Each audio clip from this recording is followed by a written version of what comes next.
네, 이번에는 전문가 눈에 띈 특징주 한번 살펴볼게요. 먼저 마르스 전문가님께서 모비스 가지고 오셨습니다. 자, 모비스 오늘은 빠졌네요. 3.71% 하락하면서 2,725원의 종가를 형성했습니다. 어제 굉장한 호재가 나와주면서 상한가에 안착을 했는데 오늘은 또 차익 실현 매물이 나와서 그런가요? 하락세를 보여줬거든요. 오늘 이 종목 왜 가지고 오신 걸까요? 사실상 지금 아직도 많은 분들이 지금까지 급등했던 일본 수출 규제 관련주에 집중하는 분들이 굉장히 많은 것 같습니다. 실제로 뭐 지금까지 봤던 에칭가스라든가 아니면 탄소섬유 관련주라든가 불매운동 관련주라든가 이런 관련주에 아직도 집중하시는 분들이 많아요. 근데 중요한 게 뭐냐면 일본 수출 규제는 맞습니다. 하지만 일본 수출 규제 중에서도 신관련주, 신수혜주를 잡아야 되는 게 지금의 정답이라고 말씀드리겠습니다. 그러니까 지금까지 나왔던 종목들이 많을 거예요. 근데 이건 너무 일방적이다. 이건 너무 1차원적인 종목들이다. 그냥 뭐 규제 들어간다니까 관련주들 뛰고 그냥 규제 들어간다니까 짜증나니까 불매하고 이런 1차원적인 종목이 아니라 이젠 조금 더 들어가서 좀 고차원적인 종목들을 찍으려도 말씀드리겠습니다. 실제로 모비스 같은 경우에는 주가가 뭐 상한가가 급등한 이유가 뭐냐 한다면은 포항광 가속기, 실제 아시겠죠? 포항광 광사광 가속기라는 게 있습니다. 저도 말하기가 조금 불편한데 다들 처음 들어봤을 거예요. 네네네. 실질적으로 우리가 일본에서 이번에 수출 규제가 뭐가 들어갔습니까? EUV에 대한 포토레지스트가 규제가 들어갔어요. 근데 EUV 포토레지스트를 어디서 씁니까? 삼성에서 쓰죠. 그래서 삼성을 노리고 규제가 들어갔다고 할 정도로 규제가 좀 심했습니다. 근데 이 EUV 포토레지스트를 조금 어느 정도 이거를 방어할 수 있는, 이거를 국내에서 만들 수 있는 기술이 막 말씀드린 포항 방사광 가속기라고 말씀드릴 수 있을 것 같아요. 근데 이 방사광 가속기에 대해서 4세대를 지금 만들고 주 사업으로 진행하는 기업이 모비스라고 말씀드리겠습니다. 그러다 보니까 지금 일본에서 수출 규제하는 거를 모비스가 방어할 수 있겠구나.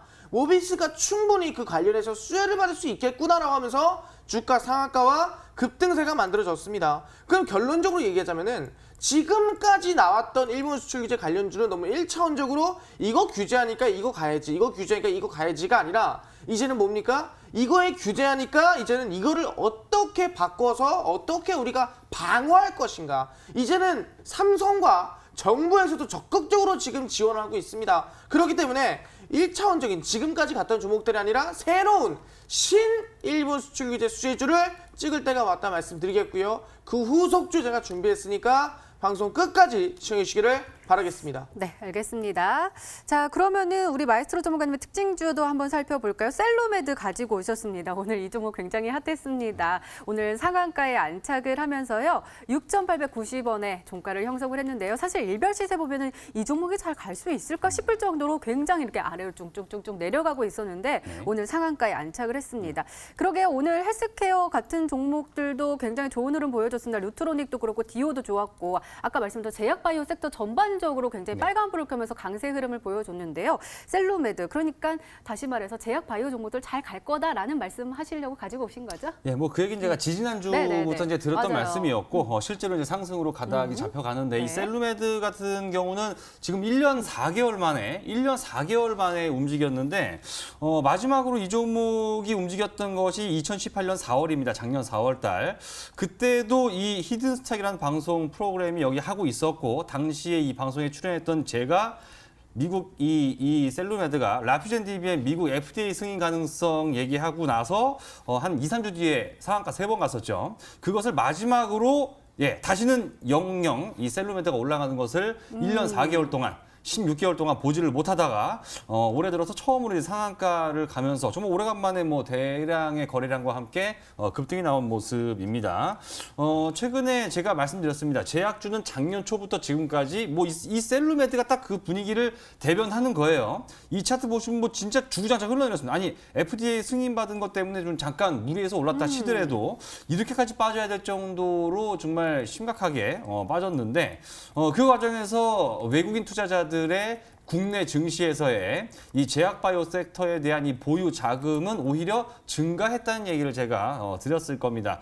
실제로 이 종목도 최근에 주가 하락하는 과정에서 외국인의 자금 이탈은커녕 최근 한 달 동안 오히려 외국인들이 약 한 달간에 거쳐서 매수가 슬렁슬렁 들어오더니 결국은 이제 오늘 상한가를 가면서 급등을 하니까 이렇게 좀 일부 매물 외국인들의 차익 실현 매물이 나오는 모습이 확인이 됐습니다. 자, 제가 2주 전이니까 이 셀루메드로 치면 한 요쯤이겠죠. 가장 시장이 혼란기에 빠져들었을 때 오히려 제약 섹터를 담고 있는 외국인 투자자들의 수급을 보면서 제가 말씀을 분명히 드렸습니다. 지금 그러니까 제약주 같은 경우는 다친데 또 때리고 먹는데 또 때리고 상처 후벼파고 막 이런 상태까지 간 건데 그 지경까지 간 제약주를 왜 외국인들이 담고 있겠느냐. 바로 이러한 흐름이 나올 거라고 기대를 했기 때문이겠죠.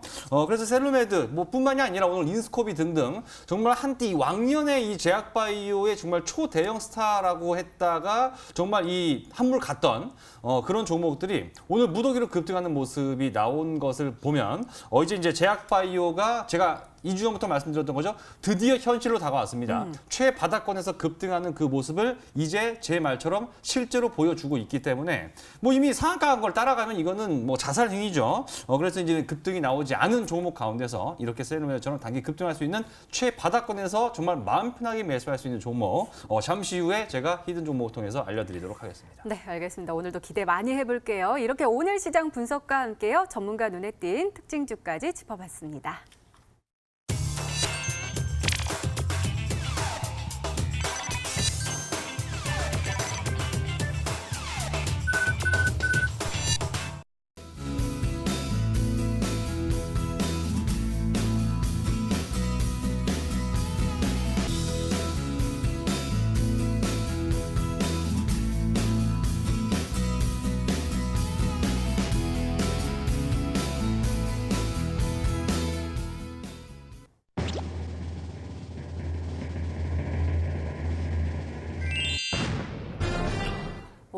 AD 칩스가 정답이었습니다. 전문가님 많은 분들이 또 맞춰주셔가지고 VIP 체험권 받아가실 것 같은데 그 전에 이 가격 전략도 중요하잖아요. 말씀 좀 부탁드려요.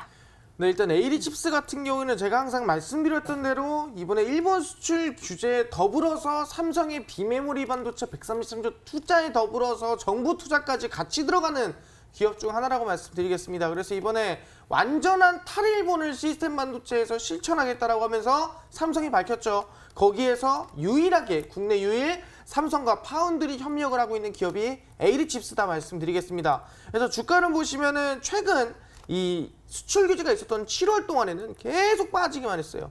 계속 하락만 나오다가 이제 저점 찍고 거래량 터지면서 반등 나와주는 상황이라 볼 수 있을 것 같거든요. 그렇기 때문에 지금 상황에서 단기 반등이 더 크게 나올 수 있겠다 말씀드리겠고요. 충분히 눌림목에 음봉에 매수하는 게 중요하지 않을까 말씀드리겠습니다. 그래서 매수는 꼭 음봉에 하시고요. 손절가 잡아드리겠습니다. 손절가는 지금 구간에서 저점이 있는 매물대입니다. 1,900원 라인대입니다. 1,900원 라인대 꼭 잡으시면서 절대로 욕심 부리지 마라. 손절가는 무조건 지켜라 말씀드리고요. 목표가 같은 경우는 상단입니다. 2,300원 라인대고요. 상단 매물대입니다. 이 구간 지키면서 대응을 하셔라 말씀드리도록 하겠습니다.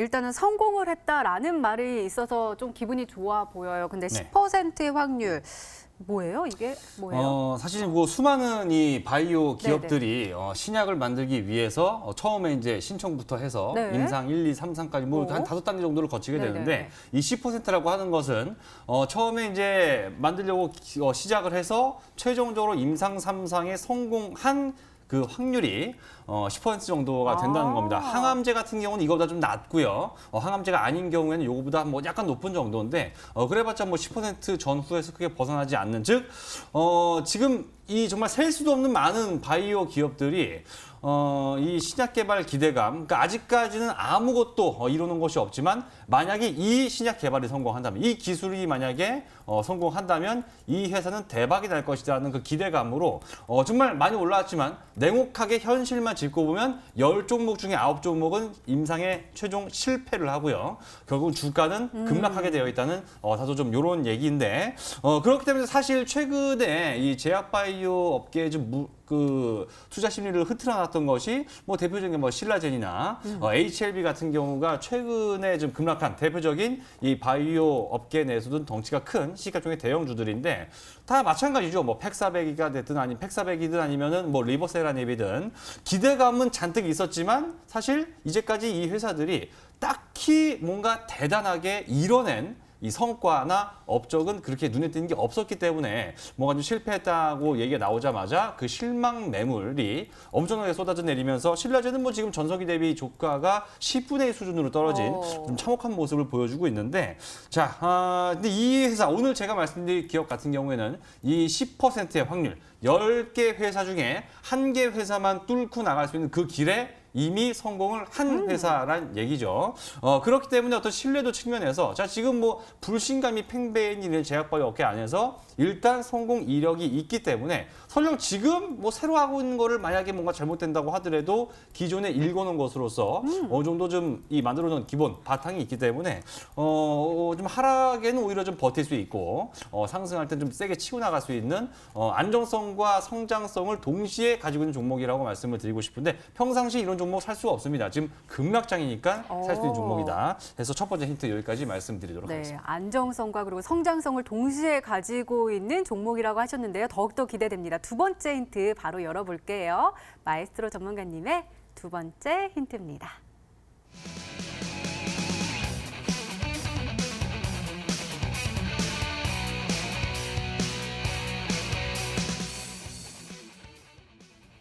여기서 안정성이 나오나 봐요. 그러면 네, 그렇죠? 그렇죠. 지금 기존에 있는 것들이 굉장히 좋은 사랑을 받고 있는 바이오 제약. 네. 네, 뭘까요? 그렇죠. 사실 이게 그러니까 이미 실적으로 네. 보여주고 있다는 겁니다. 그러니까 매출액이 증가를 하고 있다는 것은 이제 마진까지 같이 곁들여지면서 역시 영업이익을 보고 있기 때문에 매출액 규모도 그리고 흑자도 연속으로 이어지고 있는 이미 이루어지고 있습니다. 모든 이 아직까지 적자를 보면서 뭐 R&D 연구개발 비용만 퍼부으면서 아직까지 제품은 나오지 않은 뭔가 팔 물건은 없는 이런 수많은 바이오 기업들이 꿈꾸는 바로 그런 기업이라는 얘기죠.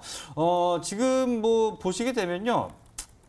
이건 뭐 자세한 얘기까지는 제가 뭐 뒤에 말씀을 드리겠지만 신약 개발 아까 말씀드린 것처럼 뭐 성공률 10% 9개는 나가 떨어진다고 말씀을 드렸고 과거에 뭐 한미약품 같은 경우 보면은 이게 사실 우리나라 그 제약바이오 열풍의 주역은 바로 한미약품이죠. 그 전에 뭐 셀트리온도 아니고 메디톡스 뭐 먼저 좀 올라가긴 했지만 실제로 수많은 사람들한테 바이오는 대박이 터진다라는 것을 딱 각인시켜준 것이 바로 한미약품이 2015년도에 주가가 10배 올라갔을 당시 이때는 성공했었죠. 당시에 기술 이전에 성공을 하면서 수조 원의 자금 유입이 기대가 됐었던 그런 흐름이 나왔었는데 뭐 이 종목은 중간에 좀 반납하고 하면서 많이 좀 떨어지긴 했지만 그래도 오르기 전에보다 주가는 약 4배 이상 여전히 올라 있는 상태입니다. 그래도 그래서 일단은 흑자를 보고 있다는 것은 다 지금 이 바이오 기업들 보면 10개 중에 거의 한 7, 8개는 다 적자예요. 아직까지 수익 구조가 없는 상태에서 이거 터지면 대박 나겠지 그 생각만 가지고 이제까지 얼마나 많은 개인 투자자들에게 큰 손실을 안겼냐 이겁니다. 근데 이 종목은 절대로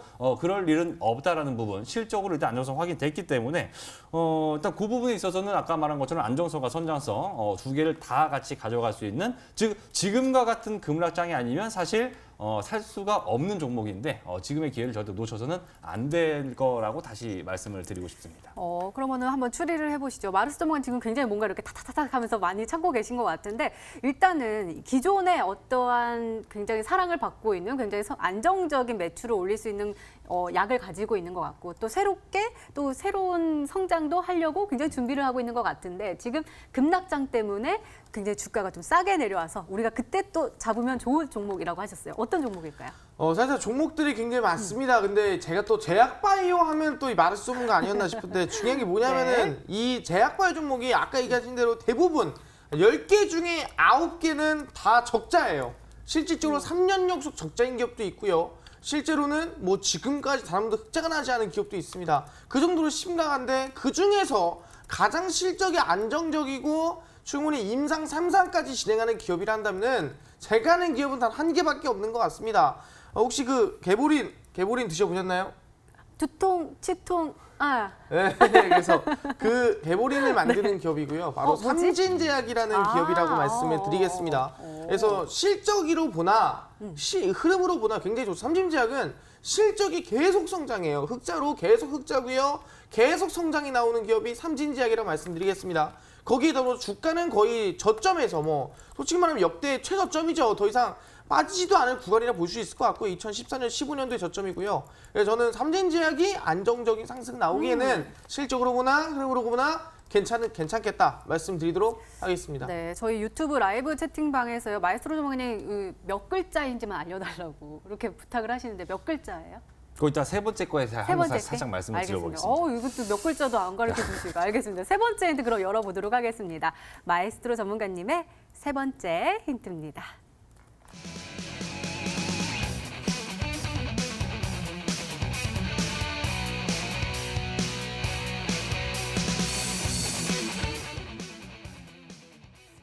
역시 외국인 투자자들 빠릅니다. 벌써 계속해서 들어가서 선취매하고 있군요. 그리고 몇 글자예요? 제가 아까 순간 갑자기 물어봐갖고 종목이 생각이 안 났어요. 지금 솔직히 말씀드리면 네 글자입니다. 네 네 글자. 글자, 네 글자 기억해 주시고요. 이제 10개월 만에라고 말씀드렸어요. 네네. 그러니까 10달 동안 샀다는 얘기가 아니라. 그럼 계속 네, 그러니까 뭐 이렇게 가만히 있다가 갑자기 얘들이 매수가 훅 들어왔는데, 네. 그러니까 그러니까 물론 이제 10달 동안 한 번도 안 샀다는 얘기는 아닙니다. 매수가 있긴 있었는데 지금 8월로 넘어오는 과정에서 들어온 매수 규모가 이 정도 비슷하게 세게 들어온 게 언제였지라고 하고 차트를 거꾸로 돌아가 보니까 10개월 전으로 가야 된다는 겁니다. 그러니까 10개월 만에 제대로 샀다. 왜냐하면 그 이번이 아시죠? 지지난주 시장 박살났던 거. 시장 박살나면서 멀쩡한 종목들 아까 말씀드린 것처럼 급락장이었다면 아니었다면 폭락장이 아니었다면 절대로 이 가격까지 떨어지지 않았을 종목이 시장 때문에 빠졌기 때문에 이 기회를 절대 외국인들이 놓칠 리가 없겠죠. 좀 전에 그 마르스 전문가께서 삼진제약 말씀하셨는데 삼진제약도 정말 좋습니다. 뭐 실적 정말 잘 나고 있고 올라가고 있고 근데 약간 그 삼진제약이 약간 아쉬운 점이 하나가 뭐냐면 차트 잠깐만 말씀드릴게요. 정말 좋지만 요게 약간 한 가지 좀 약간 나사가 살짝 그 약간 안타까운 부분 이 주가 하락하는 과정에서 외국인들이 빠져나갔단 말이죠. 이 부분이. 근데 이제 제가 말씀드린 종목 이러고 약간 그 가만히 팔지 않고 있다가 그러니까 8월 초에 시장이 가장 혼란스러울 때 바로 이 구간에서 외국인들이 와장창하고 한번 들어왔다는 얘기입니다. 그래서 그런 것들은 이제 주가 최저점 매수를 통해서 어차피 이 종목은 시장이 아니었으면 빠질 것도 아니었고 당연히 지금처럼 이렇게 꾸준하게 올라가는 장 속에서는 당연히 급등하면서 원래 자리로 돌아갈 수밖에 없는 종목이기 때문에 외국인이 10개월 만에 최대 매수세가 유입이 된 거라고 생각을 합니다. 그래서 지금 뭐 오늘 많은 종목들이 이미 왕년에 이 종목도 참고로 왕년에 굉장한 인기를 끌었던 종목이기도 합니다. 그래서 이제 그러한 종목들에 이어서 오늘 이 종목은 그렇게 막 엄청나게 올라가고 그러지 않았지만은 급등한 종목들이 처음 나타나는 것처럼 어떤 미묘한 거래량 증가와 함께 이제 나 급등할 거야라고 암시해주는 이런 흐름이 나왔기 때문에 아마 이번 주가 아니면 다음 주에는 굉장히 비싼 가격에 매수를 해야 될 수도 있는 상황일 것 같아서 최대한 좀 조속한 매수가 필요한 종목이라고 다시 한번 강조를 드리도록 하겠습니다. 네, 이렇게 마에스트로 전문가님 오늘의 히든 종목 힌트 3가지가 모두 공개가 됐습니다. 저희도 열심히 추리를 해봤는데요. 시청자분들은 어떤 종목으로 생각하고 계실까요? 화면으로 확인해 보시죠. 뭐라고 써 있는 거예요? 빅 마이스트롱 하면서 신일제약 하면서 하트 뿅 하고 보내주셨고요. 마르스 하면서 히든 종목이즈 SFA 반도체 라면서 보내주셨습니다. 그다음에 마이스트로 전문가님께 현대약품까지 왔습니다. 조금은 어려우셨던 것 같아요. 4글자인데 사실 제약주가 4글자가 좀 많지 않아요? 좀 치사하시게 하셨지만 그 아래로는 지금 마이르스 전문가님께 AD 칩스가 계속해서 쏟아지고 있는 상황입니다. 자, 그렇다면 우리 마이스트로 전문가님의 오늘의 히든 종목 힌트 3가지 다시 한번 화면으로 확인해 보시죠.